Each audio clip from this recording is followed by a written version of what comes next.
So we're going to talk about something I almost never talk about, and that's a player's legacy.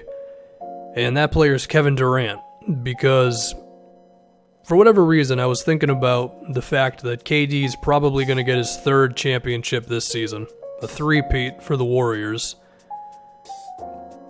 And who knows where his career is going to go after that, but the fact that Kevin Durant, from a talent standpoint, is among the best guys ever, given that he's basically 7 feet tall, and we all know the skills the guy has. There's not many legends who can really compete with that, but of course, when we talk about all-time rankings, championships, team success, all that matters, but is it possible that Kevin Durant's championships are going to be viewed as not as valuable as basically anybody else who could be within the top 15 all-time, let's say? Because, of course, KD joined the Warriors, and between Steph and Clay and Draymond, it's a hell of a supporting cast, quote-unquote. It feels weird to say that, given that Steph and KD are basically neck and neck with each other. But that's kind of the gist, right? And you compare that to somebody like Tim Duncan. Granted, between Tony Parker, Manu, a whole bunch of good role players that came out of San Antonio, and Greg Popovich as an all-time coach, it's not like the stuff around Tim Duncan was not really good, but he was clearly the best player, and if you took him off that Spurs team, they'd probably still be pretty good, but they would definitely not be a title contender, and you could argue that if you replaced Kevin Durant with a decent small forward, the Warriors could still be the best team in the NBA. Now, granted, they wouldn't be the undisputable number one team who just needs to turn it on a little bit to beat anybody, but they would still be among the best in the league. So, could Kevin Durant's all-time stock be knocked down because of it? Yeah, I think I can open myself up to that idea. And that's not to say that other legends have not had really good supporting casts. I mean, Kobe had 3 titles where he wasn't even the best player, but it's not to the level of what this is.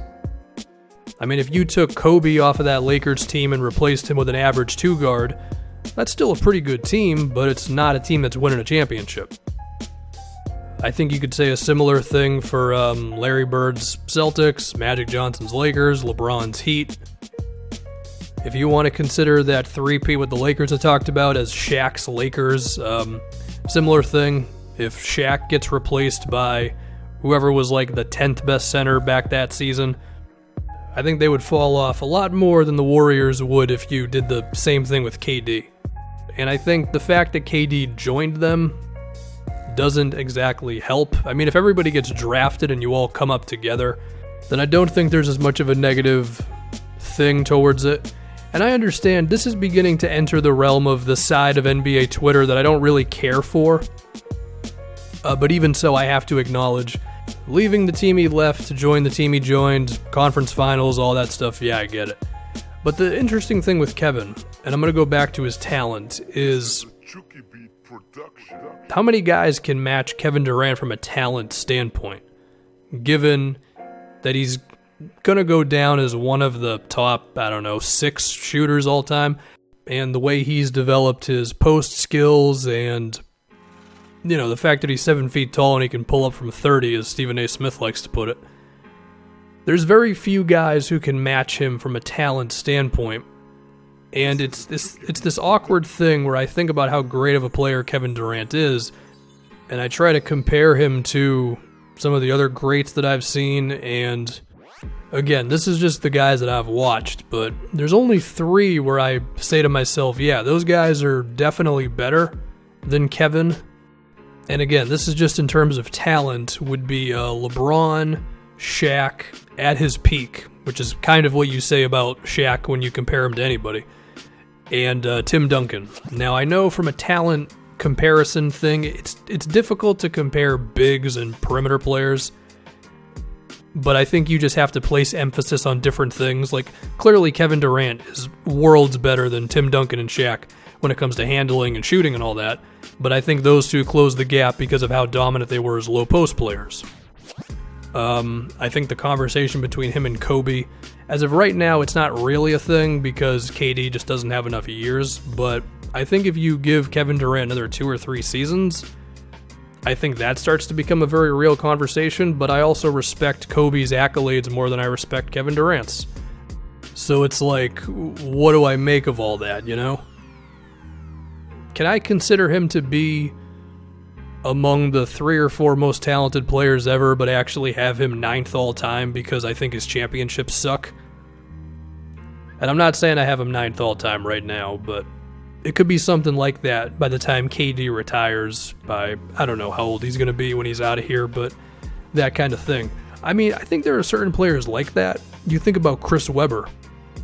From a talent standpoint, he was really respected by a lot of NBA people, players. I mean, his handle, his athleticism, it was all kind of next level.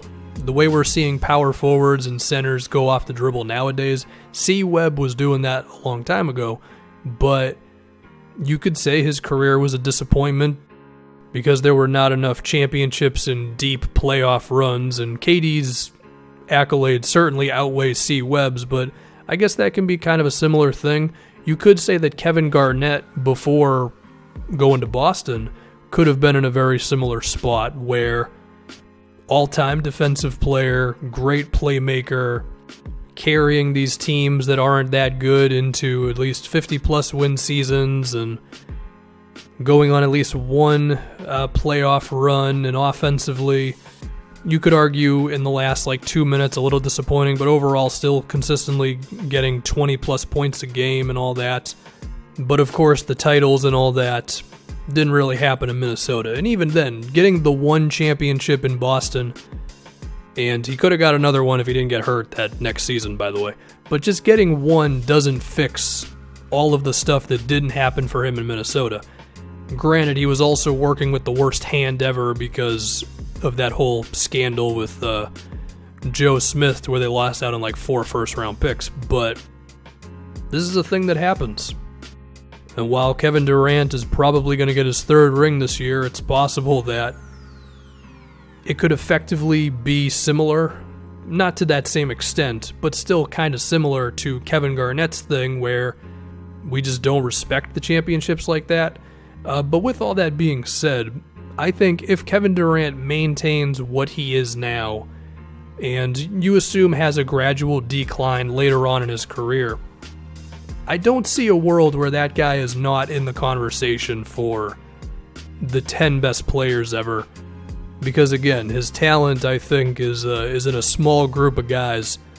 And then, he has still won championships, even if those championships may not mean as much. And it wasn't like he was just on horrible teams before he got to Golden State. If it wasn't for a couple injuries, OKC may have won a chip or 2. So that's something to remember as well. And of course, there's a chance that he could leave Golden State, go somewhere else, and if he's carrying a team to whatever the hell would end up happening, then there's a chance that can help out his stock a little bit as well. So yeah, that's where I'm at on Kevin Durant. And yeah, that's it.